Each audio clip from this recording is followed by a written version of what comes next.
എല്ലാവർക്കും ആത്മനമസ്കാരം. ഇന്നത്തെ നമ്മുടെ സത്സംഗം ആരംഭിക്കുകയാണ്. എല്ലാവർക്കും ആത്മനമസ്കാരം. ഇന്നത്തെ നമ്മുടെ സത്സംഗം ആരംഭിക്കുകയാണ്. എല്ലാ ദിവസത്തെയും പോലെ ഈ ഒരു കർമ്മത്തെ ആ സർവേശ്വരൻ്റെ പാദങ്ങളിൽ അർപ്പിച്ചുകൊണ്ട് നമുക്ക് ആരംഭിക്കാം. ഭാഗവതം പറയാനും കേൾക്കാനുമുള്ള അനുഗ്രഹവും അനുവാദവും നൽകണേ ഈശ്വര. ഓം നമഃ ശിവായ. ഓം ഗും ഗുരുഭ്യോ നമഃ. ഓം നമോ നാരായണായ.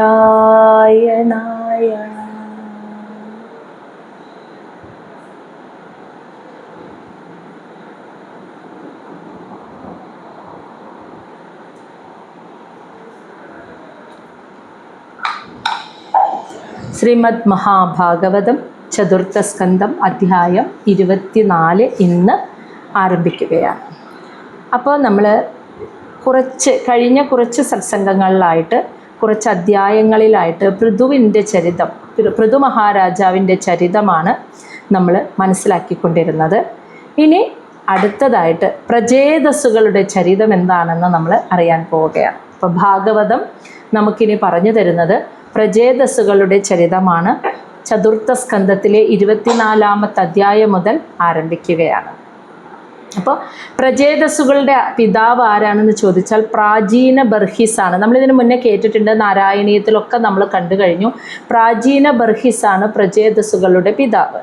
അപ്പോൾ പ്രചേതസ്സുകളുടെ ചരിതം പറയുന്നതിന് മുൻപ് പ്രാചീന ബർഹിസിൻ്റെ ചരിതം കൂടി മനസ്സിലാക്കണം. എന്നിട്ടാണ് നമ്മൾ പ്രചേതസ്സുകളുടെ ചരിതത്തിലേക്ക് പോകുന്നത്. ഈ പ്രാചീന ബർഹിസ് എന്ന് പറയുന്നത് പൃഥു മഹാരാജാവിൻ്റെ മകൻ്റെ മകനാണ്. മനസ്സിലായ ആണ് പ്രാചീന ബർഹിസ്. പൃഥുവിൻ്റെ മകൻ്റെ മകനാണ് പ്രാചീന ബർഹിസ് എന്ന് പറയുന്നത്. അദ്ദേഹത്തിൻ്റെ പുത്രന്മാരാണ് പ്രചേതസ്സുകൾ. അപ്പം നമ്മൾ ഈ ഒരു അധ്യായത്തിൽ കാണാൻ പോകുന്നത് മഹാദേവൻ ആലപിച്ച ഗാനം, അതിനെ കീർത്തിക്കുന്നു. അപ്പോൾ മഹാദേവൻ, ഭഗവാൻ പരമശിവൻ പ്രചേതസ്സുകൾക്ക് ഒരു സ്തുതിഗീതം പറഞ്ഞു കൊടുക്കുന്നതാണ് രുദ്രഗീതം എന്ന പേരിൽ അറിയപ്പെടുന്നത്. ഭഗവാൻ ശ്രീരുദ്രൻ പ്രചേതസ്സുകൾക്ക്, ഈ പ്രാചീന ബർഹിസിൻ്റെ പുത്രന്മാരായ പ്രചേതസ്സുകൾക്ക് ഒരു ഉപദേശിച്ചു കൊടുക്കുന്നതാണ് രുദ്രഗീതം എന്നറിയപ്പെടുന്നത്. അതെങ്ങനെയാണ് സംഭവിച്ചത്, അതിലെന്താണ് പറയുന്നത്, അങ്ങനെയുള്ള കാര്യങ്ങളാണ് ഈ ഒരു അധ്യായം 24 ആരംഭിക്കുന്നത്. അപ്പോൾ പൃഥുവിൻ്റെ ചരിതം കഴിഞ്ഞോട്ടാ. ഇനി നമ്മളെ ഭാഗവതം നമുക്ക് പറഞ്ഞു തരുന്നത് പ്രചേതസ്സുകളുടെ ചരിതമാണ്. അപ്പോൾ അധ്യായം 24 ആരംഭിക്കുകയാണ്. ഭഗവാൻ ശ്രീരുദ്രൻ മഹാദേവൻ്റെ ഉപദേശം, അതിനെ കീർത്തിക്കുന്നതാണ് ഈ ഒരു അധ്യായത്തിലെ. ശ്ലോകം 1. മൈത്രേയ ഉവാച. നമുക്കറിയാം, മൈത്രേയ മഹർഷിയാണ് വിതുരർക്ക് കഥ പറഞ്ഞു കൊടുക്കുകയാണ്. വിജിതാശ്വഃ അധിരാജ ആസീത് പൃഥുപുത്രഃ പൃഥുശ്രവാഃ യവീയേഭ്യഃ അദദാത് കാഷ്ഠാ ഭ്രാതൃഭ്യഃ ഭ്രാതൃവത്സലഃ യവീയേഭ്യഃ അദദാത് കാഷ്ഠാ ഭ്രാതൃഭ്യഃ ഭ്രാതൃവത്സലഃ. വിജിതാശ്വൻ എന്ന പേര് കേൾക്കുമ്പോൾ തന്നെ നമുക്കറിയാം, പൃഥു മഹാരാജാവ് അശ്വമേധയാഗം നടത്തുമ്പോൾ ദേവേന്ദ്രൻ അശ്വങ്ങളെ കവർന്നെടുത്ത് പോകുമ്പോൾ പൃഥുവിൻ്റെ പുത്രനായിട്ടുള്ള വിജിതാശ്വനാണ് ആ ദേവേന്ദ്രനെ തോൽപ്പിച്ചിട്ട് ആ അശ്വങ്ങളെ തിരിച്ചു കൊണ്ടുവന്നിരുന്നത്. അത് നമുക്കറിയാലോ. അപ്പോൾ പൃഥുവിൻ്റെ പുത്രനാണ്. പൃഥുപുത്രഃ, പൃഥു മഹാരാജാവിൻ്റെ പുത്രനും, പൃഥുശ്രവഃ, പൃഥു മഹാരാജാവിനെ പോലെ തന്നെ മഹത്തായ കർമ്മങ്ങൾ ചെയ്തിട്ടുള്ളവനുമായ വിജിതാശ്വഃ, വിജിതാശ്വൻ അതിരാജ ആസീത്, പൃഥുവിന് ശേഷം രാജാവായി ചക്രവർത്തിയായി തീർന്നു. പൃഥുവിന് ശേഷം എന്ന് വെച്ചാൽ പൃഥു ജീവിച്ചിരിക്കുമ്പോൾ തന്നെ വാനപ്രസ്ഥം സ്വീകരിച്ചു പോയപ്പോൾ പുത്രനായിട്ടുള്ള വിജിതാശ്വൻ, പൃഥുവിനെ പോലെ തന്നെ മഹത്തായ കർമ്മങ്ങൾ ചെയ്ത വിജിതാശ്വനെ ഭൂമിയുടെ ചക്രവർത്തിയായി നിയോഗിച്ചിട്ടാണ് പിതാവ് പൃഥു മഹാരാജാവ് അങ്ങനെ വാനപ്രസ്ഥത്തിന് പോയത്. അങ്ങനെ വിജിതാശ്വൻ രാജാവായി. എന്നാൽ അദ്ദേഹത്തിൻ്റെ പ്രത്യേകത ഭ്രാതൃവത്സലഃ, തൻ്റെ സഹോദരങ്ങളോട് വളരെ സ്നേഹവാത്സല്യമുള്ളവനായ വിജിതാശ്വൻ. അറിയാലോ, നമ്മൾ 5 പുത്രന്മാരുണ്ടെന്ന് കണ്ടിരുന്നു. ആ വിജിതാശ്വൻ ഭ്രാതൃഭ്യ സഹോദരങ്ങൾക്ക് വേണ്ടിയിട്ട് യവീയേഭ്യ എന്ന് വെച്ചാൽ തൻ്റെ ഇളയ താഴെയുള്ള സഹോദരങ്ങൾക്കായിട്ട് കാഷ്ട ഭൂമിയുടെ ഓരോരോ ദേശങ്ങളെ അതതാത് ഓരോരുത്തർക്ക് ഭരണ ചുമതല ഏൽപ്പിച്ചു കൊടുത്തു എന്ന്. അതായത് വിജിതാശ്വൻ ഒറ്റയ്ക്ക് ഭരിക്കുക അങ്ങനെയല്ല ചെയ്തിരുന്നത്. ഭൂമിയുടെ ചക്രവർത്തിയായിരുന്ന വിജിതാശ്വൻ തൻ്റെ സഹോദരങ്ങളോട് വളരെയധികം സ്നേഹവാത്സല്യമുള്ള ആളായിരുന്നു. അതുകൊണ്ട് തന്നെ തൻ്റെ ഇളയ സഹോദരന്മാർക്ക് ഭൂമിയുടെ ഓരോ പ്രദേശങ്ങളും ഓരോ ഭാഗങ്ങളായിട്ട് തിരിച്ചിട്ട് സഹോദരങ്ങളെ ഭരണ ചുമതല ഏൽപ്പിച്ചു. അപ്പോൾ ആ ഓരോ ഭാഗങ്ങളും ഓരോരുത്തരായിട്ട് ഭരിക്കുന്ന ഒരു രീതിയാണ് ഉണ്ടായിരുന്നത് എന്നർത്ഥം. ഇനി അത് എങ്ങനെയാണ് ഓരോരുത്തർക്ക് ആരെയൊക്കെ ഏത് ഭാഗങ്ങളാണ് ഏൽപ്പിച്ചത് എന്നാണ് പറയുന്നത്. ശ്ലോകം 2 ഹര്യക്ഷായ അദീശത് പ്രാചീം ധൂമ്രകേശായ ദക്ഷിണാം പ്രതീചീം വൃഗസഞ്ചായ സജ്ഞായ തുര്യാം ദ്രവിണസേ വിഭു. വിഭു എന്ന് വെച്ചാൽ ആ വിജിതാശ്വൻ സഹോദരങ്ങൾക്ക് ഭരണ ചുമതല ഏൽപ്പിച്ചു കൊടുത്തല്ലോ, അതാണ് പറയുന്നത്. ഹര്യക്ഷായന് എന്ന സഹോദരന് പ്രാചീൻ ഭൂമിയുടെ കിഴക്കുദേശങ്ങളെ അധീശത് ഭരണ ചുമതല ഏൽപ്പിച്ചു, കിഴക്കുഭാഗം. ധൂമ്രകേശൻ എന്ന സഹോദരന് ദക്ഷിണാം തെക്കുഭാഗത്തെ ഭരണ ചുമതല ഏൽപ്പിച്ചു. വൃഗൻ എന്നു പേരുള്ള അനിയന് പ്രതീജീം പടിഞ്ഞാറു ഭാഗത്തെ ഭരണ ചുമതല ഏൽപ്പിച്ചു. ദ്രവിണസേ എന്ന സഹോദരന് തുര്യാം വടക്കുഭാഗത്തെ ഭരണ ചുമതലയും ഏൽപ്പിച്ചു. അപ്പം 4 അനിയന്മാർക്ക് ഓരോ ഭാഗങ്ങളുടെ ഭരണ ചുമതല. തെക്ക് ഹര്യക്ഷായന് കിഴക്ക്, ധൂമ്രകേശന് തെക്ക്, വൃഗന് പടിഞ്ഞാറു ഭാഗം, ദ്രവിണസന് തുര്യ അതായത് വടക്കുഭാഗത്തിൻ്റെയും ചുമതല ഏൽപ്പിച്ചു കൊടുത്തു. അതങ്ങനെ ഏൽപ്പിച്ചു കൊടുക്കാനുള്ള കാരണം എന്താണെന്നറിയോ? ഈ വിജിതാശ്വന് ഭരണകാര്യത്തിൽ അത്ര വലിയ താല്പര്യം ഉണ്ടായിരുന്നില്ല. അതായത് ഒരു ചക്രവർത്തി ആയിരിക്കുക, ഭൂമി മുഴുവൻ. പൃഥു അങ്ങനെയായിരുന്നില്ല. പൃഥു ശരിക്കും രാജാവ് എന്ന നാമത്തിന് അർഹനായ ഭരണാധികാരിയായിരുന്നു. പക്ഷേ മകൻ നല്ല സത്സ്വഭാവിയാണ്, പൃഥുവിനെ പോലെ മഹത്തായ കർമ്മങ്ങൾ ചെയ്തവനാണ്. പക്ഷെ വിജിതാശ്വൻ്റെ പ്രത്യേകത രാജ്യഭരണം എന്ന ആ കർമ്മം നിർവഹിക്കാൻ അത്രയ്ക്ക് വലിയ താല്പര്യം ഉണ്ടായിരുന്നില്ല. അതുകൊണ്ട് തന്നെ ഓരോ പ്രദേശത്തിൻ്റെയും ഭരണ ചുമതല തൻ്റെ ഇളയ സഹോദരന്മാർക്ക് ഏൽപ്പിച്ചു കൊടുത്തു. ശ്ലോകം 3 അന്തർദാനഗതിം ചക്രാത് ലബ്ധ്വാ അന്തർദാന സംജ്ഞിത അപത്യത്രയം ആദത്ത ശിഖണ്ഡിന്യാം സുസമ്മതം. അതായത് അന്തർദാനഗതി അന്തർദാനം ചെയ്യാനുള്ള ആ കഴിവ്, ആ വിദ്യയെ ചക്രാത്ത് എന്ന് വെച്ചാൽ ദേവേന്ദ്രനിൽ നിന്ന് ലബ്ധ്വ ഈ വിജിതാശ്വൻ അന്തർദാനം ചെയ്യാനുള്ള വിദ്യയെ ദേവേന്ദ്രനിൽ നിന്ന് നേടിയെടുത്തു എന്ന്. അതായത് ദേവേന്ദ്രനാണ് തൻ്റെ പിതാവ് നടത്തുന്ന അശ്വത്തെ കവർന്നെടുത്ത് പോകുന്നത് എന്ന് മനസ്സിലാക്കിയിട്ട് വിജിതാശ്വൻ പല പ്രാവശ്യം ദേവേന്ദ്രൻ്റെ പിന്നാലെ ചെല്ലുമ്പോഴൊക്കെ ദേവേന്ദ്രൻ അവിടെ നിന്ന് കണ്ണ് വെട്ടിച്ച് തോൽക്കുമെന്ന് മനസ്സിലാവുമ്പോൾ ഇന്ദ്രൻ അന്തർദാനം ചെയ്യുക, അതായത് അപ്രത്യക്ഷമാവുകയാണ് ചെയ്യുക. അവിടെ നിന്ന് മറഞ്ഞു നിൽക്കാം, കാണാൻ പറ്റാത്ത രീതിയിൽ മറഞ്ഞു നിൽക്കുക. അതാണ് അന്തർദാനം ചെയ്യുക എന്ന് പറയുന്നത്. ഈ വിദ്യയായിരുന്നു ദേവേന്ദ്രൻ പ്രയോഗിച്ചിരുന്നത്. പിന്നീട് വിജിതാശ്വൻ പിതാവ് പറഞ്ഞതുപോലെ ദേവേന്ദ്രനെ വധിക്കാതെ വിട്ടു, ക്ഷമിച്ച് ദേവേന്ദ്രന് മാപ്പ് നൽകി വധിക്കാതെ വിട്ടപ്പോൾ ദേവേന്ദ്രൻ വിജിതാശ്വനിൽ പൂർണ്ണ സംപ്രീതനായി. അപ്പോൾ എന്താണ് ആഗ്രഹം എന്ന് ചോദിച്ചപ്പോൾ അങ്ങയെപ്പോലെ ഇങ്ങനെ അന്തർദാനം ചെയ്യാനുള്ള ആ വിദ്യ പഠിപ്പിച്ചു തരണമെന്നാണ് വിജിതാശ്വൻ പറഞ്ഞത്. അങ്ങനെ ദേവേന്ദ്രൻ വിജിതാശ്വന് അന്തർദാനം ചെയ്യാനുള്ള വിദ്യയെ പറഞ്ഞു കൊടുത്തു. അങ്ങനെ അത് നേടിയപ്പോൾ അന്തർദാന സഞ്ചിത അന്തർദാനൻ എന്നൊരു പേര് പിന്നീട് വിജിതാശ്വന് വന്നു ചേർന്നു എന്ന്. അപ്പോൾ ദേവേന്ദ്രനിൽ നിന്നും അന്തർദാനം ചെയ്യാനുള്ള വിദ്യ നേടിയെടുത്തപ്പോൾ പിന്നീട് വിജിതാശ്വനെ അന്തർദാനൻ എന്നൊരു നാമത്തിലും അറിയപ്പെട്ടിട്ടുണ്ട് എന്നാണ് പറയുന്നത്. അപത്യത്രയം ആദത്ത ശിഖണ്ഡിന്യാം സുസമ്മതം. അപ്പോൾ ഈ വിജിതാശ്വന് ശിഖണ്ഡിനി എന്ന തൻ്റെ പത്നിയിൽ സുസമ്മതം എല്ലാവരും അംഗീകരിക്കുന്ന അപത്യത്രയം 3 സന്താനങ്ങൾ ആദത്ത ഉണ്ടായി എന്ന്. അപ്പോൾ പൃഥുവിൻ്റെ പുത്രനായിട്ടുള്ള വിജിതാശ്വന് 3 മക്കളാണ് ഉണ്ടായത്. തൻ്റെ ഭാര്യയായ ശിഖണ്ഡിനി എന്നാണ് പേര്. ശിഖണ്ഡിനിയിൽ 3 സന്താനങ്ങൾ ഉണ്ടായി. ഇനി അവരാരൊക്കെ, അവരുടെ പേരാണ് പറയുന്നത് ശ്ലോകം 4. പാവകഃ പവമാനഃ ച ശുചിഃ ഇതി അഗ്നയ പുരാ വസിഷ്ഠഃ ശാപാത് ഉത്പന്ന പുനഃ യോഗഗതിം ഗതാ. അപ്പോൾ ഈ വിജിതാശൻ്റെ 3 പുത്രന്മാർ, ശിഖണ്ഡിന്യ എന്ന പത്നിയിലുണ്ടായ 3 സന്താനങ്ങൾ, പാവകൻ എന്ന് പേര്, പവമാനൻ എന്ന് പേര്, ശുചി എന്ന് പേര്. അപ്പോൾ പാവകൻ, പവമാനൻ, ശുചി ഈ 3 പേര് കേൾക്കുമ്പോഴും നമുക്കറിയാം അഗ്നിയുമായി ബന്ധപ്പെട്ട പേരുകളാണെന്ന്. അപ്പോൾ ഇപ്രകാരം അഗ്നയഃ അഗ്നിദേവന്മാരായിരുന്നവരാണ് വിജിതാശൻ്റെ പുത്രന്മാരായി ജനിച്ചതെന്ന്. അഗ്നിദേവന്മാരായിരുന്ന 3 പേരാണ് പാവകൻ എന്നും പവമാനൻ എന്നും ശുചി എന്നും പേരിൽ വിജിതാശൻ്റെ മക്കളായിട്ട് ഭൂമിയിൽ പുത്രന്മാരായിട്ട് മനുഷ്യരൂപത്തിൽ പിറന്നത്. അതിൻ്റെ കാരണം പറയാണ് പുരാ, പണ്ട് വസിഷ്ഠ ശാപാത്ത്, വസിഷ്ഠ മഹർഷിയുടെ ശാപം മൂലമാണ് ഉത്പന്ന ഈ അഗ്നിദേവന്മാർ 3 പേരും ഒരു മനുഷ്യരൂപത്തിൽ ഭൂമിയിൽ ജനിച്ചത്, വിജിതാശൻ്റെ പുത്രന്മാരായി ജനിച്ചത്. കാരണം ദേവലോകത്ത് വസിക്കുന്ന ദേവന്മാർ എന്തെങ്കിലും ഒരു കർമ്മഫലം ഉണ്ടാകുമ്പോഴാണ് അത് അനുഭവിക്കാനായിട്ട് ഭൂമിയിൽ മനുഷ്യരൂപത്തിൽ വന്ന് പിറക്കുക. അപ്പോൾ അഗ്നി ദേവന്മാരായ ഈ 3 പേരും വസിഷ്ഠ മഹർഷിയുടെ ശാപം നിമിത്തമാണ് പിന്നീട് വിജിതാശൻ്റെ പുത്രന്മാരായിട്ട് ഭൂമിയിൽ വന്ന് പിറന്നത്. പക്ഷേ പുനഃ നമുക്കറിയാം ഭൂമിയിലുള്ള ജന്മം എന്ന് പറഞ്ഞാൽ ഏറ്റവും ശ്രേഷ്ഠമാണ്. മറ്റൊരു ലോകത്തു നിന്നും നമുക്ക് മുക്തി സാധ്യമല്ല, ഭൂമിയിൽ ജനിച്ചവർക്ക് മാത്രമേ മുക്തി സാധ്യമാവുള്ളൂ. ഈ ശരീര മനസ്സ് ബുദ്ധിയാകുന്ന ഇതിൽ ഭൗതികതയിൽ ഇരുന്നുകൊണ്ട് മാത്രമേ മുക്തി നമുക്ക് സാധ്യമാവുള്ളൂ.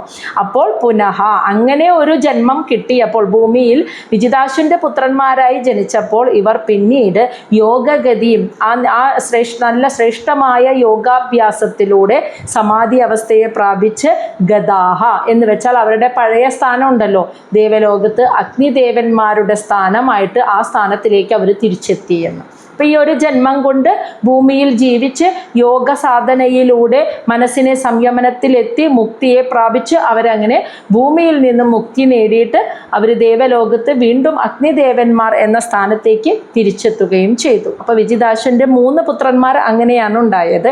ഇനി വേറൊരു പുത്രനുണ്ട് വിജിതാശന്, അതാണ് പറയുന്നത് ശ്ലോകം 5. അന്തർദാനഃ നഭസ്വത്യാം ഹവിർദാനം അവിന്ദതഃ യഹ ഇന്ദ്ര അശ്വഹർത്താരം വിദ്വാൻ അഭിജഗ്നിവാൻ. അതായത് യഹ എന്ന് വെച്ചാൽ ആ വിജിതാശ്വൻ, ഇന്ദ്ര അശ്വഹർത്താരം, അതായത് ഈ അശ്വഹർത്താരം എന്ന് വെച്ചാൽ കുതിരയെ മോഷ്ടിച്ചു കൊണ്ടുപോകുന്ന ഇന്ദ്ര ദേവേന്ദ്രനോട് വിദ്വാൻ വിദ്വാൻ എന്ന് വെച്ചാൽ അറിയുക, എന്ന് വെച്ചാൽ എങ്കിലും. അപ്പോൾ തൻ്റെ പിതാവ് നടത്തുന്ന പൃഥു മഹാരാജാവ് നടത്തുന്ന ആ യാഗശാലയിൽ നിന്നും അശ്വങ്ങളെ മോഷ്ടിച്ചു കൊണ്ടുപോകുന്നത് ദേവേന്ദ്രനാണെന്ന് അറിഞ്ഞിട്ട് പോലും ന ജഗ്നിവാൻ ആ ദേവേന്ദ്രനെ വധിക്കാതെ വിട്ടു. ഇല്ലാന്ന് ജഗ്നിവാൻ വധിക്കാതെ വിട്ടതുകൊണ്ട് ആ വിജിതാശ്വന് അന്തർദാനം ചെയ്യാനുള്ള കഴിവ് ലഭിക്കുകയും അങ്ങനെ അന്തർദാനൻ എന്ന പേര് ലഭിക്കുകയും ചെയ്തു. ആ അന്തർദാനഃ അങ്ങനെയുള്ള അന്തർദാനൻ അതായത് വിജിതാശ്വന് നഭസ്വതി എന്ന പേരിലുള്ള മറ്റൊരു ഭാര്യ കൂടി ഉണ്ടായിരുന്നു. ആ ഭാര്യയിൽ ഹവിർദാനം അവിന്ദത, ഹവിർദാനൻ എന്ന പേരിൽ ഒരു പുത്രനുണ്ടായി എന്ന്.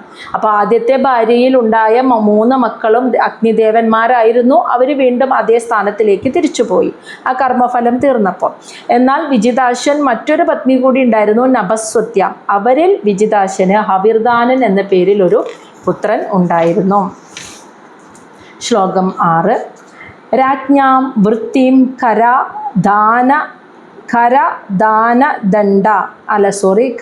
ആദാന ദണ്ഡ ശുൽക ആദിദാരുണാം മന്യമാനഃ ദീർഘസത്രവ്യാജേന വിസസർജ ഹ. രാജ്ഞാവൃത്തി, ഒരു രാജാവിൻ്റെ പ്രവൃത്തി എന്തൊക്കെയാ? കരം നികുതി പിരിക്കുക, ആദാനം അതായത് ആ നികുതിയെ പിരിച്ച് അത് രാജ്യത്തിൻ്റെ പുരോഗതിക്ക് വേണ്ടി ചെലവഴിക്കുക, ദണ്ഡഹ തെറ്റ് ചെയ്ത പ്രജകളെ ശിക്ഷിക്കുക, ശുൽക്ക എന്ന് വെച്ചാൽ പിഴ, തെറ്റ് ചെയ്തവരിൽ നിന്നും പിഴ ഈടാക്കുക തുടങ്ങിയ കർമ്മങ്ങളാണ് ഒരു രാജാവിൻ്റെ കർമ്മങ്ങൾ. അങ്ങനെയുള്ള കർമ്മങ്ങളിൽ അതിദാരുണമായ അതായത് വളരെ വിഷമം പിടിച്ച ബുദ്ധിമുട്ടേറിയ ഗുരുതരമായ ഇത്തരം കർമ്മങ്ങളിൽ മന്യമാനഃ ഈ കർമ്മങ്ങൾ വളരെ ബുദ്ധിമുട്ടായിട്ടാണ് മന്യമാനഹ എന്ന് വെച്ചാൽ ചിന്തിക്കുക. ആര്? വിജിതാശ്വൻ കണ്ടിരുന്നത്. ഒരു രാജാവിൻ്റെ കർമ്മമായ ജനങ്ങളിൽ നിന്ന് കരം പിരിച്ചെടുക്കുക, അത് ജനങ്ങളുടെയും രാജ്യത്തിൻ്റെയും നന്മയ്ക്ക് വേണ്ടി കൃത്യമായി അതിനെ വിതരണം ചെയ്യുക, തെറ്റ് ചെയ്യുന്നവർക്ക് ശിക്ഷ കൊടുക്കുക, പിഴ ഈടാക്കുക തുടങ്ങിയ രാജാവിൻ്റെ കർമ്മങ്ങൾ വളരെ ബുദ്ധിമുട്ടേറിയ വിഷമം പിടിച്ച കർമ്മങ്ങളായിട്ടാണ് വിജിതാശ്വൻ, പൃഥുവിൻ്റെ പുത്രനായ വിജിതാശ്വൻ കണ്ടിരുന്നത്. അതുകൊണ്ട് തന്നെ വിജിതാശ്വന് ഈ ഭരണകാര്യങ്ങളിലൊന്നും വലിയ താല്പര്യം ഉണ്ടായിരുന്നില്ല. അതുകൊണ്ട് ദീർഘസത്ര വ്യാജേന, ദീർഘമായ കുറേ കാലം നീണ്ടു നിൽക്കുന്ന ഒരു യാഗം നടത്താൻ പോവുകയാണ് എന്ന് പേരും പറഞ്ഞ് അദ്ദേഹം വിസസർജഹ, രാജ്യഭരണം ഉപേക്ഷിച്ചു, മക്കളെ ഏൽപ്പിച്ചു. മക്കളെ ഏൽപ്പിക്കുക എന്ന് പറഞ്ഞാൽ ആരായിരിക്കും? ആരായിരിക്കും വരിക? ഈ ഒരു തൊട്ട് മുന്നേ നമ്മൾ പറഞ്ഞല്ലോ, ഹവിർദാനൻ എന്ന പുത്രൻ. മറ്റേ 3 പേരും പോയിട്ടുണ്ട്. ആ അഗ്നിദേവന്മാർ വീണ്ടും അതേ സ്ഥാനത്തേക്ക് തിരിച്ചു പോയി എന്ന് പറഞ്ഞു. അപ്പോൾ ഹവിർദാനൻ എന്ന പുത്രനെ ആയിരിക്കും ഭരണം ഏൽപ്പിച്ചിട്ടുണ്ടാവുക. അപ്പോൾ വിജിതാശ്വന് ഭരണകാര്യങ്ങളിൽ താല്പര്യമില്ലാത്തത് കൊണ്ട് തന്നെ അദ്ദേഹം അപ്പോൾ ഭരണത്തിൽ നിന്ന് ഒഴിയാൻ ഒരു കാരണം പറയണ്ടേ. എന്നാൽ ഒരു വാനപ്രസ്ഥം സ്വീകരിക്കാനുള്ള പ്രായമായിട്ടില്ല. അപ്പോൾ അതുകൊണ്ട് തന്നെ ഇതിൽ നിന്ന് ഒഴിവാവാൻ ഒരു കാരണം പറയാൻ, ഞാൻ ഒരു ദീർഘകാലം നീണ്ടു നിൽക്കുന്ന യാഗം നടത്താൻ പോവുകയാണ് എന്ന് പേരും പറഞ്ഞ്, അതുകൊണ്ട് ഭരണത്തിൽ എനിക്ക് ശ്രദ്ധിക്കാൻ പറ്റില്ല എന്ന് പറഞ്ഞ് ഭരണം തൻ്റെ മകനെ ഏൽപ്പിച്ചു കൊടുത്ത് രാജ്യഭരണം വിജിതാശ്വൻ ഉപേക്ഷിച്ചു. ശ്ലോകം 7. തത്ര അഭി ഹംസം പുരുഷം പരമാത്മാനം ആത്മദൃക് യജൻ തത് ലോകതാം ആപ കുശലേന സമാധിന. തത്ര അഭി, അങ്ങനെ ആ യാഗം ചെയ്തുകൊണ്ടിരിക്കുന്നതിനിടയിൽ ഹംസം, അതായത് തൻ്റെ ഭക്തന്മാരെ എല്ലാ ആപത്തുകളിൽ നിന്നും സംരക്ഷിക്കുന്ന, എല്ലാ ഭക്തരുടെ ദുഃഖത്തെ ഹനിക്കുക, അതാണ് ഹംസം എന്ന് പറയുക. അങ്ങനെയുള്ള പുരുഷം, പരമപുരുഷനായ പരമാത്മാനം, ആ പരമാത്മാവിനെ ആത്മദൃക്, ആത്മജ്ഞാനിയായ ഈ ഒരു വിജിതാശ്വൻ യജൻ, ശരിയായ രീതിയിൽ ഭജിച്ചു എന്ന്. അപ്പോൾ ഈ ദീർഘമായ യാഗം നടത്താൻ പോവുക എന്ന് പറഞ്ഞത് കള്ളമായിട്ട് പറഞ്ഞതല്ല, ശരിക്കും അതേ നടത്തുകയാണ്. പക്ഷെ ആ പേരും പറഞ്ഞിട്ടാണ് ഭരണത്തിൽ നിന്ന് ഒഴിഞ്ഞത് എന്നർത്ഥം. എന്നിട്ട് ആ യാഗം നടത്തുമ്പോൾ ആ ഭഗവാനിൽ പൂർണ്ണമായ സമർപ്പിതമായ മനസ്സോടുകൂടി ആ ഭഗവാനെ ആരാധിച്ചു. അങ്ങനെ തത് ലോകതാം ആബ, അദ്ദേഹം തത് ലോകം, ആ ഭഗവാന്റെ ലോകമായ വൈകുണ്ഠ ലോകത്തെ പ്രാപിച്ചു. കുശലേന, നിഷ്പ്രയാസം, വലിയ പ്രയാസമൊന്നും കൂടാതെ, സമാധിന, സമാധി അവസ്ഥയിൽ എത്തിയിട്ട് വൈകുണ്ഠപ്രാപ്തി നേടിയത്. അപ്പോൾ വിജിതാശ്വന് വലിയ ബുദ്ധിമുട്ടുണ്ടായിരുന്നില്ല ആ അവസ്ഥയെ പ്രാപിക്കാൻ. അതിന് കാരണം മനസ്സിൽ അദ്ദേഹത്തിന് വലിയ ആഗ്രഹങ്ങളൊന്നുമില്ല. രാജ്യം ഭരിക്കണം, അങ്ങനെ ചെയ്യണം, ഇങ്ങനെ ചെയ്യണം, അങ്ങനെ കർമ്മങ്ങളോട്, വലിയ പ്രവൃത്തികളോടും കർമ്മങ്ങളോടും അതിയായ ആഗ്രഹമൊന്നും വിജിതാശ്വന് ഉണ്ടായിരുന്നില്ല. അതുകൊണ്ട് തന്നെ യാഗം ആരംഭിക്കുകയും ആ ഭഗവാനിൽ സമർപ്പിതമായ മനസ്സോടെ ഭഗവാനെ യജിക്കുകയും ചെയ്തപ്പോൾ നിഷ്പ്രയാസം സമാധി അവസ്ഥയിൽ എത്തിയിട്ട് വിജിതാശ്വൻ അങ്ങനെ വൈകുണ്ഠ ലോകപ്രാപ്തി നേടി. വിജിതാശ്വൻ പോയി കഴിയുമ്പോൾ തീർച്ചയായിട്ടും ഹവിർദാനനായിരിക്കും പിന്നെ രാജാവായിട്ട് വരിക. അതാണ് ശ്ലോകം 8. ഹവിർദാനാത് ഹവിർദാനി വിദുര ആസൂദ ഷട്സുദാൻ ബർഹിഷദം ഗയം ശുക്ലം കൃഷ്ണം സത്യം ജിതവ്രതം. ഹവിർദാനാത്, ഹവിർദാനന്, അദ്ദേഹത്തിൻ്റെ പത്നിയുടെ പേര് ഹവിർദാനി എന്നാണ്. അപ്പോൾ ഹവിർദാനി എന്ന തൻ്റെ പത്നിയിൽ വിദുര, അപ്പം മൈത്രേയ മഹർഷി വിളിക്കുകയാണ്, അല്ലയോ വിദുരരെ, ആ ഹവിർദാനന്, വിജിതാശ്വൻ്റെ പുത്രൻ ഹവിർദാനന് അദ്ദേഹത്തിൻ്റെ പത്നിയായ ഹവിർദാനി എന്ന തൻ്റെ ഭാര്യയിൽ ഷട്സുദാൻ, 6 സന്താനങ്ങൾ അസൂത ഉണ്ടായി, 6 മക്കളുണ്ടായി. അവരുടെ പേരാണ് ബർഹിഷദം, ഗയം, ശുക്ലം, കൃഷ്ണം, സത്യം, ജിതവ്രതം. അങ്ങനെ പേരുള്ള 6 മക്കളാണ് ഉണ്ടായത്. അപ്പോൾ ആദ്യത്തെ മകൻ്റെ പേര് കേട്ടില്ലേ? ബർഹിഷദം. ആദ്യത്തെ മകൻ ബർഹിഷദനാണ്. ശ്ലോകം 9. ബർഹിഷത് സുമഹാഭാഗഃ ഹാവിർധാനി പ്രജാപതിഃ ക്രിയാകാണ്ഡേഷു നിഷ്ണാദഃ യോഗേഷു ച കുരുദ്വഃ. അപ്പോൾ മൈത്രേയ മഹർഷി വിളിക്കുകയാണ്, അല്ലയോ കുരുദ്വഃ, അല്ലയോ വിദുരരെ, ഈ ബർഹിഷത്ത് എന്ന വിജിതാശ്വൻ്റെ പുത്രൻ, അല്ല ഹവിർദാനൻ്റെ പുത്രൻ, വിജിതാശ്വൻ്റെ മകനായ ഹവിർദാനൻ്റെ പുത്രൻ ബർഹിഷത്ത് സുമഹാഭാഗഃ, മഹാഭാഗനും ഭഗവത് ഭക്തനും, ഹാവിർദാനി, ഹവിർദാനൻ്റെ പുത്രനും, പ്രജാപതിയുമായിരുന്ന ബർഹിഷത്തിൻ്റെ പ്രത്യേകത ക്രിയാകാണ്ഡേഷു എന്ന്.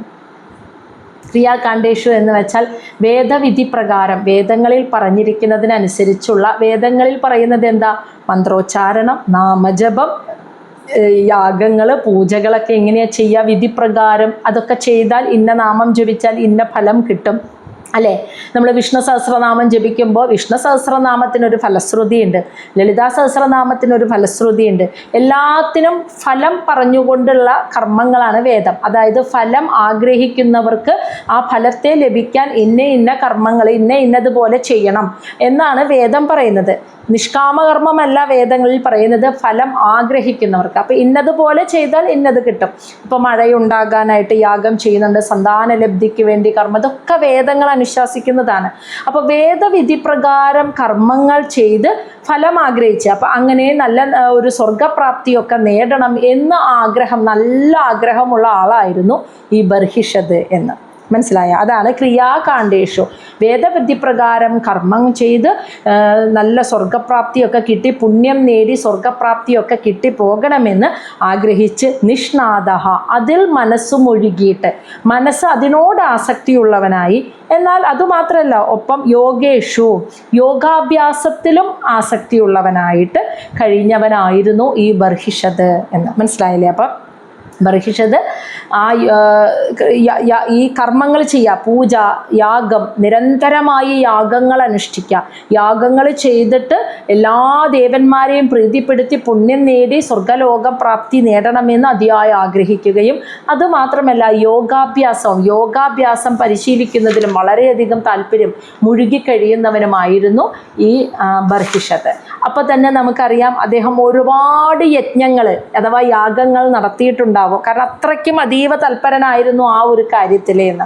അപ്പോൾ അത്രയ്ക്കധികം യജ്ഞങ്ങൾ അദ്ദേഹം നടത്തിയിട്ടുണ്ടാവും എന്നറിയാം. ഈ യാഗത്തിനാണ് യജ്ഞം നടത്തുമ്പോഴാണ് ഈ ദർഭപ്പുല്ല് ഉപയോഗിക്കുക, അല്ലേ? ദർഭപ്പുല്ല് വിതറിയിട്ടാണ് യജ്ഞശാലയിൽ ഇരിക്കുക. അപ്പോൾ ദർഭപ്പുല്ലിൻ്റെ ഒരുപാട് ആവശ്യം അവിടെ വരും. അതാണ് ഇനി നമ്മൾ ശ്ലോകം 10 കാണുന്നത്.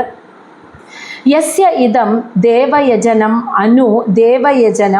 അനുയജ്ഞം വിധന്വതഃ പ്രാചീന അഗ്രൈഹി കുശൈഹി ആസീത് ആസ്തൃതം വസുധാതലം.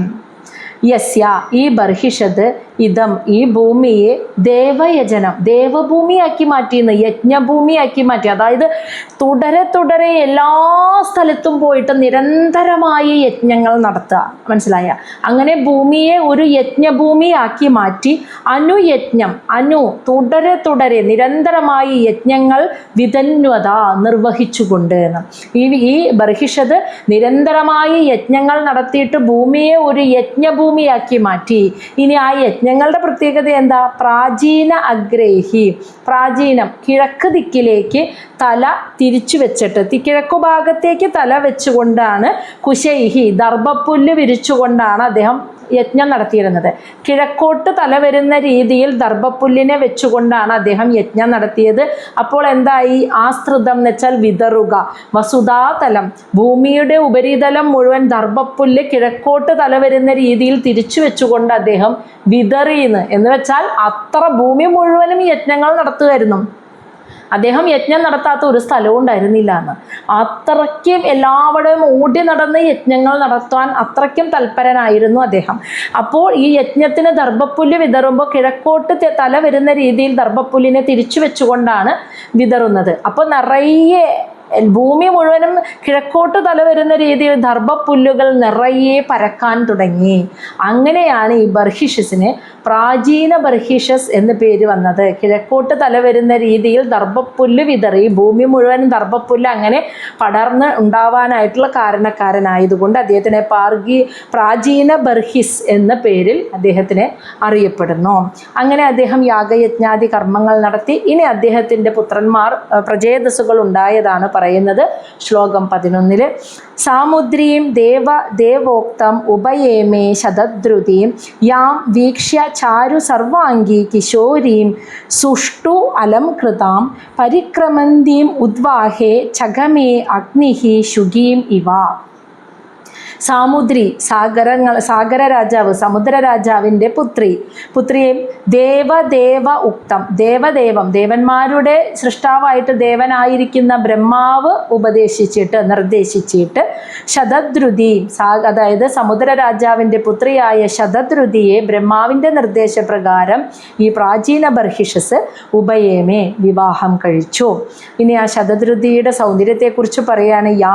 ആ ശതദ്രുതി ശതദ്രുതിയെ വീക്ഷ്യ കണ്ടിട്ട് ചാരു സർവാംഗി വളരെ മനോഹരമായ ശരീരാവയവങ്ങളോടും കിശോരി യൗവന പ്രായത്തിലുള്ളവളും സുഷ്ടു അലംകൃതാം ആഭരണങ്ങൾ കൊണ്ട് നല്ല മനോഹരമായി അലങ്കരിക്കപ്പെട്ടവളും അതോടൊപ്പം അഗ്നി ആ ഒരു ഉദ്വാഹ എന്ന് വെച്ചാൽ ആ വിവാഹ സ്ഥലത്ത് ആ വിവാഹ ഘോഷത്തിൽ അഗ്നിക്ക് ചുറ്റും പരിക്രമന്തി ഇങ്ങനെ പ്രദക്ഷിണം വയ്ക്കുകയും ചെയ്യുന്ന ആ ശതദ്രുതിയെ കണ്ടിട്ട് അഗ്നി ശുഗീം ഇവ പണ്ട് അഗ്നിദേവൻ ശുഗി എന്ന ദേവിയെ ആഗ്രഹിച്ചതുപോലെ മോഹിച്ചതുപോലെ ശതദ്രുതിയെയും മോഹിച്ചു എന്ന് അത്രയ്ക്കും സൗന്ദര്യമുള്ളവളായിരുന്നു എന്ന് വർണ്ണിക്കുകയാണ് ഇവിടെ ചെയ്യുന്നത്. പ്രാചീന ബർഹിസ് വിവാഹം ശതദ്രുതിയെ ബ്രഹ്മാവിൻ്റെ നിർദ്ദേശപ്രകാരമാണ് വിവാഹം കഴിക്കുന്നത്.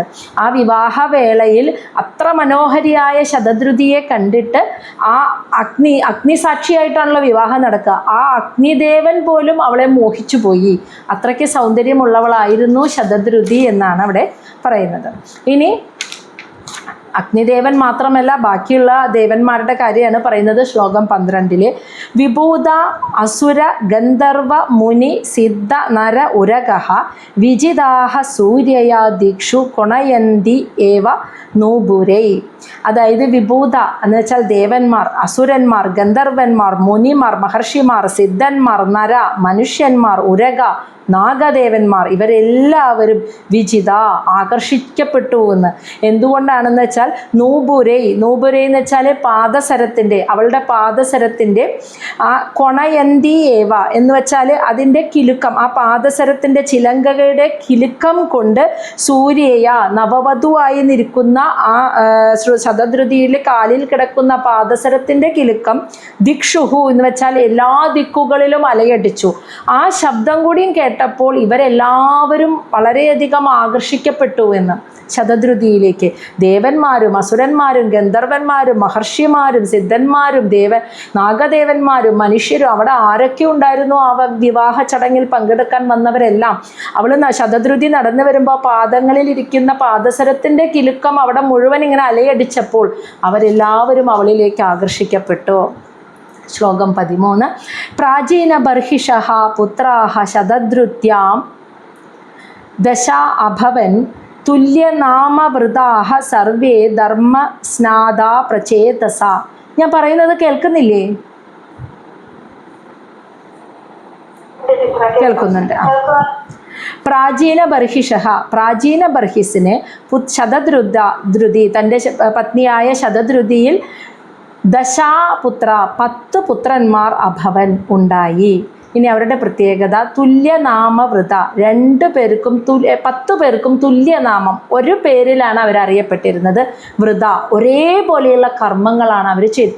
10 പേരും ഒരുമിച്ചാണ് ഒരു കർമ്മം ചെയ്യുക. 10 പേർക്കും ഒരേ പേരാണ്. അത് കേൾക്കുമ്പോൾ തന്നെ നമുക്കറിയാലോ, പ്രജേതസ്സുകൾ എന്നറിയപ്പെട്ട 10 പുത്രന്മാർ. പേരെന്താണെന്ന് ചോദിച്ചാൽ 10 പേരും പ്രജേതസ്സുകൾ എന്ന് പറയുള്ളൂ. അതുപോലെ കർമ്മം 10 പേരും ഒരേപോലെ ചെയ്യുള്ളൂ, ഒരേ കർമ്മമാണ് ചെയ്യുക. അങ്ങനെ സർവേ ഇവർ 10 പേരും ധർമ്മസ്നാദഃ പൂർണ്ണമായും ധാർമ്മികമായ കർമ്മങ്ങൾ ചെയ്തുകൊണ്ട് പ്രജേതസ്സുകൾ എന്ന പേരിൽ ഈ 10 പേരും അറിയപ്പെട്ടു. ശ്ലോകം 14 ഇനി അവരെ പിത്ര ആദിഷ്ട പ്രജാസർഗേ തപസ്സേ അർണവം ആവിശ്യൻ ദശവർഷസഹസ്രാണി തപസ അർച്ചൻ തപസ്പതീം. അതായത് പിത്ര ഈ പ്രജേതസ്സുകളുടെ പിത്ര എന്ന് വെച്ചാൽ പിതാവായിട്ടുള്ള പ്രാചീന ബർഹിസ് ആദിഷ്ട നിർദ്ദേശിച്ചത് പ്രകാരം പ്രജാസർഗേ സൃഷ്ടികർമ്മം, അതായത് പുത്രന്മാരാണല്ലോ ഇനി സൃഷ്ടികർമ്മം നിർവഹിക്കേണ്ടത്. ഈ സൃഷ്ടികർമ്മം നിർവഹിക്കാൻ അതിനു മുൻപ് എന്ത് ചെയ്യണം എന്നാണ് ബ്രഹ്മാവ് ഉൾപ്പെടെ സൃഷ്ടി ആരംഭിച്ചപ്പോൾ പറഞ്ഞിരുന്നത്? തപസ് ചെയ്തിട്ട് എങ്ങനെയാണ് പ്രകൃതിയുടെ ഇച്ഛ എന്തെന്ന് അറിഞ്ഞുകൊണ്ട് വേണം ഈ സൃഷ്ടികർമ്മം നിർവഹിക്കാൻ. ആ കർമ്മം അങ്ങനെ വേണം ചെയ്യാൻ എന്ന് പറഞ്ഞു കൊടുത്തപ്പോൾ പ്രാചീന ബർഹിസ് പറഞ്ഞു കൊടുത്തപ്പോൾ പ്രജേതസ്സുകൾ പിതാവിൻ്റെ നിർദ്ദേശപ്രകാരം തപസ് അനുഷ്ഠിക്കാനായിട്ട് അർണവം ആവിശൻ സമുദ്രത്തിലേക്ക് പ്രവേശിച്ചു. അങ്ങനെ ദശവർഷസഹസ്രാണി 10,000 വർഷം അവർ തപസ് ചെയ്ത് അർച്ചൻ ആരാധിച്ചു. തപസ്സിൻ്റെ പതിയായിട്ടുള്ള ശ്രീ മഹാവിഷ്ണുവിനെ 10,000 വർഷം അവർ തപസ് ചെയ്ത് ആരാധിച്ചു എന്ന്. ഇനി അവർ തപസ് ചെയ്യാൻ പോകുന്നതിന് മുൻപ് ഒരാളെ കണ്ടുമുട്ടിയിരുന്നു. അതാണ് ശ്ലോകം 15 പറയുന്നത്. യത് ഉക്തം പതി ദൃഷ്ടേന ഗിരിശേന പ്രസീദത തത് ധ്യായന്തഃ ജപന്തഃ ച പൂജയന്തഃ ച സംയതാഃ. യത് ഉക്തം, ആര് പറഞ്ഞു കൊടുത്തതാണോ, പതിദൃഷ്ടേന, ആ പോകുന്ന വഴിയിൽ കണ്ടുമുട്ടിയിട്ട്, ഈ പ്രജേതസ്സുകൾ തപസ് ചെയ്യാനായിട്ട് വീട് വിട്ടിങ്ങനെ നടന്നു പോകുന്ന വഴി അവർ ഒരാളെ കണ്ടുമുട്ടിയിരുന്നു. ആ ആള് പറഞ്ഞു കൊടുത്ത ആ കണ്ടുമുട്ടിയ ആള് ആരാ? ഗിരിശേന, ശ്രീ മഹാദേവൻ. പ്രസീദത, അങ്ങനെ കണ്ടുമുട്ടി മഹാദേവൻ അവരിൽ പ്രസാദിച്ചിട്ട് എന്താണോ അവർക്ക് ഉപദേശിച്ചു കൊടുത്തത്, ആ ഉപദേശിച്ച മന്ത്രത്തെ അല്ലെങ്കിൽ ആ സ്തുതിയെ തത് ധ്യായന്തഃ, അതിനെ മാത്രം ധ്യാനിച്ച്, ജപന്തഃ ച, അത് ജപിച്ചുകൊണ്ട്, പൂജയന്തഃ ച, അതും ആ നാമം മാത്രം ജപിച്ചു ഭഗവാനെ പൂജിച്ചും, സംയത, ഏകാഗ്രതയോടെ അവർ 10,000 വർഷം തപസ് ചെയ്തു, ശ്രീ മഹാവിഷ്ണുവിനെ ആരാധിച്ചു. അപ്പോൾ ഈ പ്രചേതസ്സുകൾ വീട് വിട്ട് പിതാവിൻ്റെ നിർദ്ദേശപ്രകാരം തപസ് ചെയ്യാനായിട്ട് പോകുന്ന വഴിയിൽ അവർ മഹാദേവനെ കണ്ടുമുട്ടി. ശ്രീ മഹാദേവൻ അവരിൽ സംപ്രീതനായിട്ട് അവർക്ക് ഒരു സ്തുതിഗീതം പറഞ്ഞു കൊടുത്തു. അതാണ് രുദ്രഗീതം എന്നറിയപ്പെടുന്നത്. ആ ധ്യാനം, അതാണ് അവർ ആ 10,000 വർഷം ഏകാഗ്രമായ മനസ്സോടെ ആ മന്ത്രത്തെ മാത്രം ധ്യാനിച്ച് ജപിച്ച് ആ മന്ത്രം ജപിച്ച് ഭഗവാനെ പൂജിച്ച് മഹാവിഷ്ണുവിനെ പൂജിച്ചുകൊണ്ട് അവർ 10,000 വർഷം തപസ്സു ചെയ്തു എന്ന് മൈത്രേയ മഹർഷി പറഞ്ഞാൽ വിതുരർ വിടുവോ? ഇങ്ങനെ ഒന്നും കേട്ടാൽ പോരാ, വിശദമായി കേൾക്കണം. നമ്മൾ ഇത്രയും നാൾ അതാണല്ലോ കണ്ടുകൊണ്ടിരുന്നത്. അതാണ് ശ്ലോകം 16 പറയുന്നത്. വിതുര ഉവാച പ്രജേതസാം ഗിരിത്രേണ യഥാ ആസീത് പതി സംഗമഃ യത് ഉദ ആഹ ഹരഹ പ്രീത തത് നഹ ബ്രഹ്മൻ വദ അർത്ഥവത്ത്. വിതുരർ പറയാണ്, അല്ലയോ ബ്രഹ്മൻ, അല്ലയോ മൈത്രേയ മഹർഷി, പ്രജേതസ്സുകൾക്ക് ഗിരിത്രേണ, ആ മഹാദേവനുമായി പതി, ആ പോകുന്ന വഴിക്ക് സംഗമഃ, ഒരു കൂടിക്കാഴ്ച, യഥാ ആസീത്, എങ്ങനെയാണ് സാധിച്ചത്? എളുപ്പമല്ല.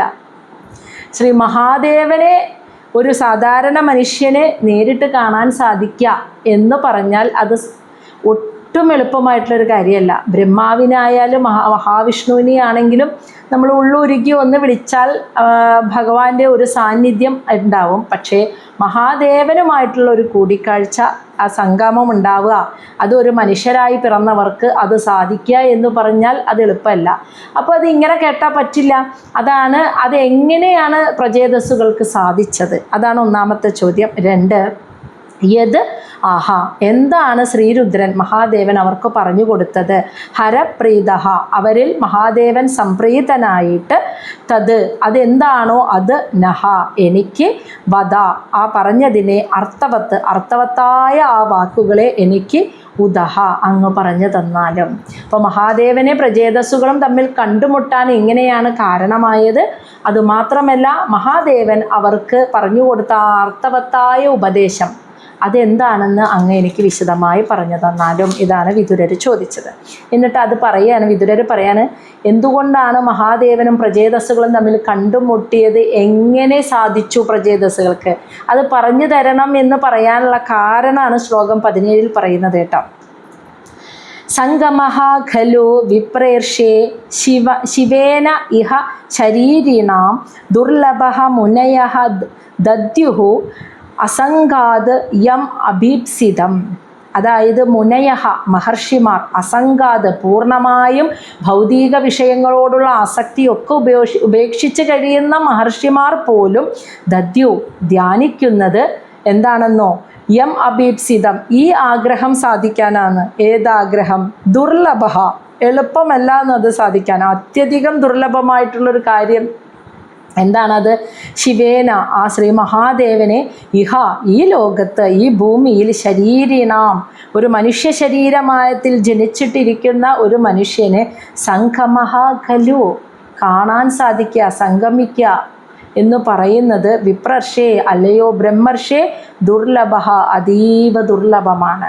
വലിയ വലിയ ഭൗതിക വിഷയങ്ങളിൽ ആസക്തി ഉപേക്ഷിച്ച മഹർഷിമാർ പോലും നിത്യവും ധ്യാനിക്കുന്നത് ഈ ഒരു ആഗ്രഹം, ശ്രീ മഹാദേവനെ, സാക്ഷാൽ പരമശിവനെ കാണാനുള്ള പ്രത്യക്ഷത്തിൽ കാണാനുള്ള ഒരു മഹാഭാഗ്യം. നമ്മൾ ഇത്രയും നാൾ കുറേ കണ്ടു അല്ലേ, ശ്രീ മഹാവിഷ്ണുവിനെ പ്രത്യക്ഷത്തിൽ കണ്ടവരെ കുറിച്ചൊക്കെ പഠിച്ചു. പക്ഷെ മഹാദേവനെ പ്രത്യക്ഷത്തിൽ കാണാനുള്ള ഒരു ആഗ്രഹം മനസ്സിൽ വെച്ചുകൊണ്ടാണ് ഇവരെല്ലാവരും ധ്യാനിക്കുന്നത്. അത്യധികം ദുർലഭമായൊരു കാര്യമാണ് അത്.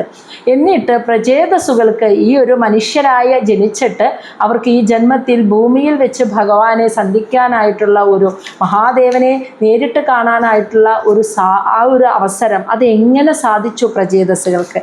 അത് അത്യധികം ദുർലഭമായതുകൊണ്ടാണ് അത് എങ്ങനെയാണ് സാധിച്ചത് എന്ന് അറിയണം എന്ന് ആഗ്രഹിക്കുന്നത്. അതാണ് വിദുരർ പറയുന്നത്. പിന്നെ അഥവാ പ്രചേതസ്സുകൾക്ക് അതിനെന്തു മഹാത്മ്യം, എന്താണ് അവരുടെ മഹാത്മ്യം? ശ്രീ മഹാദേവനെ നേരിൽ കാണാൻ, അതൊന്നാമത്തെ കാര്യം. പിന്നെ രണ്ടാമത്തെ കാര്യം മഹാദേവന്റെ പ്രത്യേകതയാണ് പറയുന്നത് ശ്ലോകം 18. ആത്മാരാമഃ അഭി യഹ തു അസ്യ ലോകകൽപസ്യ രാതസേ ശക്ത്യാ യുക്തഃ വിചരതി ഘോരയാ ഭഗവൻ ഭവഃ. ഇവിടെ പറയുകയാണ് ഭഗവൻ ഭവഃ, ഭഗവൻ ആ ശ്രീ മഹാദേവൻ ആത്മാരാമഃ, ആത്മാരാമനാണ്. അതായത് എല്ലാ ഭൗതിക വിഷയങ്ങളിൽ നിന്നും പൂർണ്ണ വിരക്തനായി നിൽക്കുന്ന, ആത്മാവിൽ രമിച്ചു മാത്രം ഇരിക്കുന്ന ഭഗവാനാണ് ശ്രീ മഹാദേവൻ.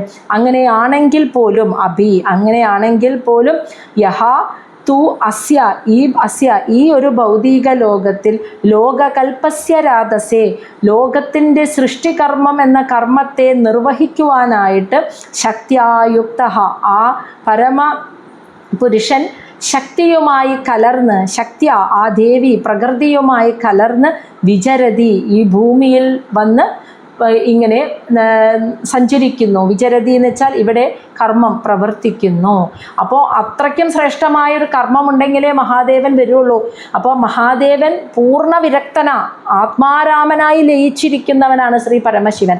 അങ്ങനെയുള്ള പരമശിവൻ ആ പ്രകൃതിയുടെ ഇച്ഛയനുസരിച്ച് ഈ ഭൂമിയിൽ ആർക്കെങ്കിലും മുന്നിൽ വന്ന് പ്രത്യക്ഷപ്പെടുന്നുണ്ടെങ്കിൽ അതിനൊരു ശരീരരൂപം എടുക്കണമല്ലോ. അപ്പോൾ ആ ശക്തിയുമായിട്ട് ലയിച്ച്, ശക്തിയുടെ ഘോരയ എന്ന് വെച്ചാൽ ആ ഘോരമായ ഭാവം ഉണ്ടല്ലോ, ഭദ്രകാളി ഭാവം, ഭഗവതി ആയിരിക്കുന്ന ആ ശക്തിയോട് ചേർന്നിട്ട് ഒരു ശരീരത്തെ എടുത്ത് ഈ ഭൂമിയിൽ ഒരാളുടെ മുന്നിൽ പ്രത്യക്ഷപ്പെട്ട് ഇങ്ങനെ സന്ധിക്കുന്നുണ്ടെങ്കിൽ അത് അത്യധികം അപൂർവമായൊരു കാര്യമാണ്. നമ്മൾ കണ്ടിട്ടില്ലേ, വിഷ്ണു ഭഗവാനെ പോലെ ഒരുപാട് അവതാരങ്ങളൊന്നും എടുക്കാത്ത ആളാണ്, ശരീരം എടുത്തിട്ടില്ല. കാരണം അദ്ദേഹം ആത്മാരാമനായി രമിച്ചിരിക്കുന്നവനാണ്. അദ്ദേഹം എന്തെങ്കിലും ഒരു കാര്യത്തിന് പ്രകൃതി നിശ്ചയത്താൽ ആ ഒരു കർമ്മം നിർവഹിക്കാൻ ശക്തിയോട് കൂടി കലർന്ന് യോജിച്ച് ഒരു ശരീരരൂപത്തിൽ ഈ ഭൂമിയിൽ ആരുടെയെങ്കിലും മുന്നിൽ ഒരു കർമ്മത്തിനായി വരുന്നുണ്ടെങ്കിൽ അത് അത്രയും ശ്രേഷ്ഠകർമ്മമായിരിക്കണം. അപ്പോൾ മഹാദേവൻ അങ്ങനെ ഒരു കർമ്മം ചെയ്തിട്ടുണ്ടെങ്കിലും അതുപോലെ മറ്റാർക്കും സാധിക്കാത്ത ഈ മഹാഭാഗ്യം പ്രചേതസ്സുകൾക്ക് കിട്ടിയിട്ടുണ്ടെങ്കിലും അതിന് കാരണം എന്താണ്? എന്തുകൊണ്ടാണ് ഈ ഒരു സന്ധിക്കൽ, പ്രചേതസ്സുകളും പരമശിവനും തമ്മിലുള്ള ഈ ഒരു സംയോഗം സാധ്യമായത്? അതെങ്ങനെ സംഭവിച്ചു എന്ന് എനിക്ക് വിശദമായി അറിയണമെന്ന് വിദുരർ മൈത്രേയ മഹർഷിയോട് പറയുകയാണ്. അപ്പോൾ അതിൻ്റെ ബാക്കി മൈത്രേയ ഉവാച, മൈത്രേയ മഹർഷി അപ്പോൾ അത് വിശദമായി പറഞ്ഞു കൊടുക്കുന്നത് നമുക്ക് നാളെ കാണാം. മനസ്സിലായോ?